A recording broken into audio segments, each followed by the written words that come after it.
Yo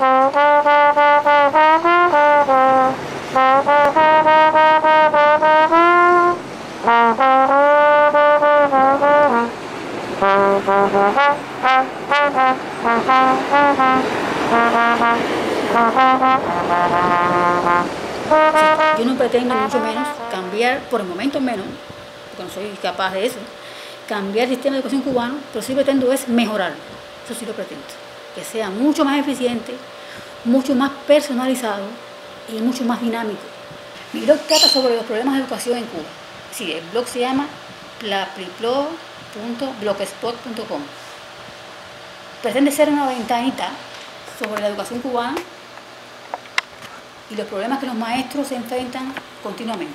Por ejemplo, mis hijas empezaron en la escuela. Me percaté de que la maestra de preescolar le ponía una serie de ejercicios que no se correspondían con su edad. Y así fue como yo empecé a aprender lo que es la enseñanza primaria, porque es importante que el niño aprenda con alegría. Eso es muy importante. El niño tiene que aprender poco a poco, y más desde preescolar y primer grado, a que estudiar es una alegría, es un placer, y es algo que es difícil, es cierto, pero que le va a proporcionar mucha alegría en su futuro, sea o no profesional. Salió recientemente publicado que van a poner internet en las escuelas. Muy buena idea, me parece bien, pero los maestros cubanos no tienen computadoras en sus casas. Y no pueden usar tampoco las escuelas porque están los niños trabajando. Entonces, ¿cuándo se digan que el maestro usa el internet? Los maestros no tienen correo electrónico. ¿Cómo va a tener correo electrónico un maestro si tiene que buscar información? Es una gran contradicción, ¿no? Pero así pasa. Tener una computadora implica tener un chorro de dinero. Por ejemplo, este tarequito que ven ustedes ahí, vale alrededor de ese. ¿Cuánto valdrá más o menos ese? Está 350 CUC. Imagínense ustedes que un CUC son 25 pesos. Y por tanto, un maestro gana al mes 25 CUC. ¿Cómo va a tener una computadora? ¿Cómo come? ¿Cómo alimenta a su familia? ¿Cómo sufraga sus gastos si que lo gana no le alcanza?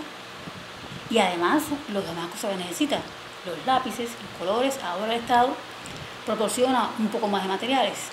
Pero es importante que el Estado termine de reconocer que la sociedad civil cubana es importante. Y sin la sociedad civil no va a mejorar la educación en Cuba. Sencillamente no va a mejorar. Y cuando le dijeron a mi hija que tenía que ir a una acampada, que es algo así como ir a una especie de camping, pero en un lugar muy sucio, en aquel momento, ahora ya no hay acampada, creo que ahora no hay acampada, yo me negué rotundamente porque había un dictamen médico que decía que los niños, el lugar no estaba apto para los niños. Poco a poco fui involucrándome de forma gratuita en las escuelas, de la casa en la escuela a los muchachos, buscando habilidades intelectuales, cómo observar, cómo escribir, cómo analizar. Y hasta hace 2 años tuve aquí en la casa un grupo de niños que yo le impartía clases. Pero mis clases eran en función del sistema educacional cubano. Cuando mi hija terminó la secundaria básica, que es el nivel intermedio, es decir, de primaria, después viene secundaria básica, en 9º grado, era un concurso a nivel provincial que le permitía entrar a la LENI. No le dieron la LENI, lo tenía todo, la matrícula, todo lo tenía. Porque después me enteré, por otras vías, otras fuentes, de que no era confiable. Confiable quiere decir que la mamá es desafecta. Un término raro porque desafecta de qué, es ciudadana, respeto las leyes. Y entró después en informática, estudiar informática, que la escuela no era mala, la verdad es. Ahí tuvo problemas. Realmente ya no yo, porque yo soy madre y mi hija es mi hija, no es la hija de nadie. Yo defiendo mi posición como madre. Y quiero que las demás madres cubanas también lo hagan. Se respete su patria potestad, porque está en la Convención de los Derechos del Niño, una convención que Cuba firmó y ratificó en 1990.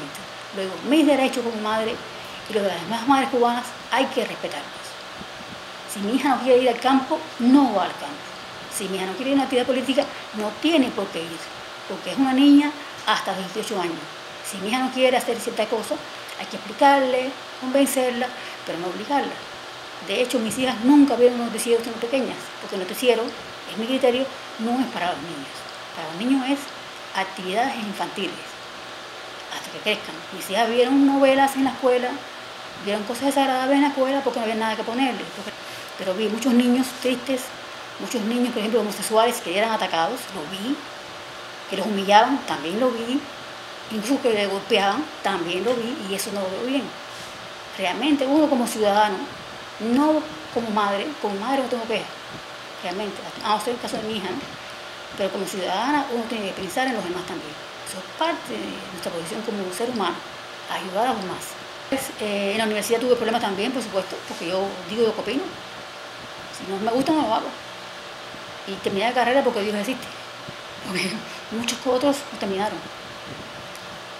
Después con mi esposo también tuve que tener problemas, porque seguí como otro esposo, así tu esposo, mi esposo no ha sido ni pionero. Mi esposo nunca le ha gustado esto, jamás. Él no lo habla abiertamente, pero realmente tampoco le gusta. Y así siempre tenía un problema distinto y diferente, siempre es algo. Por ejemplo, él es campeón panamericano, fue de equipo Cuba de gimnástica, participó en la Olimpiada de Múnich, participó en el Campeonato del Mundo y no quieren reconocerle sus derechos. Sencillamente porque quizás sea porque es mi esposo. Mis hijas me acosan a cada rato, con mucho tacto. Nadie dice que no, nadie se da cuenta, pero lo hacen. Me vigilan continuamente.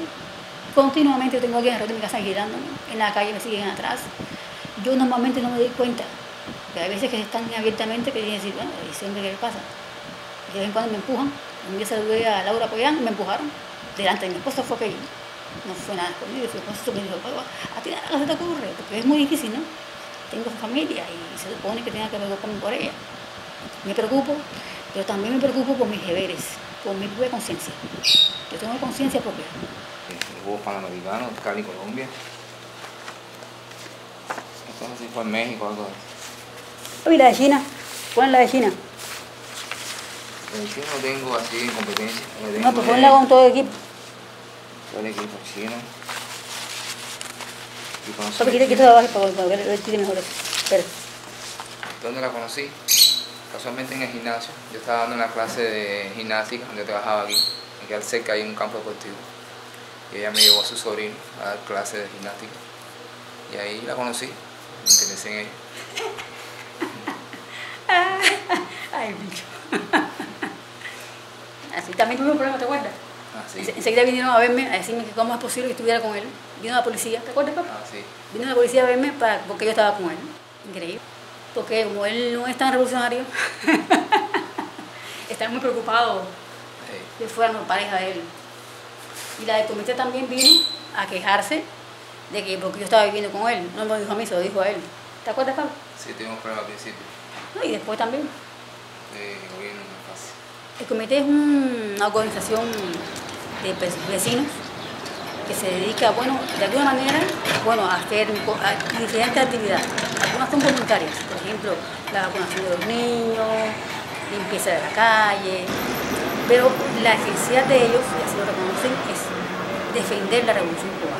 Eso significa vigilar a los vecinos que se comportan de forma extraña, vigilar quién te visita, cómo vives, cuántas veces compras en el día. Ellos se involucran en todo. Con mis hijas al principio también se involucraban, me decían que por qué mis hijas estudiaban tanto. Todo les molesta. Todo les molesta. Todo molesta. No solamente eso, cualquier cosa. Todo molesta. Si compro mucho, se molestan, se hacen comentarios, y muchos tienen posibilidad de llamar a la policía de información. También lo hacen. Si en mi casa ahora no tanto, ¿no? Pero hubo un tiempo que podían venir extranjeros a la casa y enseguida comunicarse con la policía. ¿Entiendes? Las amigas de mi hija son alemanas y enseguida están al tanto. Y esos un día vinieron ellas, porque yo hablo alemán también. Y bueno, como siempre, vino la mamá de ella con su papá, pues se llevan muy bien. Y el día ella cuando se iban, asómense ahora y fíjense cómo van a ver afuera varios vecinos. Efectivamente, dan mucha de risa porque habían lamentablemente vecinos vigilando. Así funciona. Es muy difícil, realmente. Y si uno piensa, aunque piensa en ayudar a los demás, siempre está la sospecha de por qué lo hace, de qué te importa. Si tú ayudas a un niño, ya menos. En mi caso, por suerte, gracias a Dios, ya menos. Pero en eso sorprendida porque yo daba clases de gratis. ¿No? Porque me gusta ayudar a los niños. La gente se burlaba incluso. ¿Te acuerdas, papá? Se burlaba. ¿Por qué tú das clases de gratis? ¿Por qué tú cobras tan poco? Bueno, porque quiero ayudar a los demás. Y si quieres en Dios, oh, Ya no, pero hubo un tiempo que creer en Dios era tabú. Yo tuve que renegar de mi fe para estudiar en la universidad. Porque si decía que era creyente en Dios, no me dejaban estudiar en la universidad.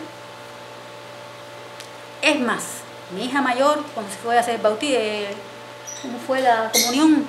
La maestra se sorprendió. ¿Tu hija va a hacer la comunión? Sí, mi hija va a hacer la comunión. No le gustó. Así sencillo. Yo soy católica, de las convencidas, yo no soy de mucho de iglesia, pero creo en la Virgen María absolutamente. Me han mandado personas que me investiguen, para ver qué estoy haciendo, a qué me dedico, no sé cuál es el miedo, yo no soy política, ni mucho menos. Solamente pretendo ayudar a los niños.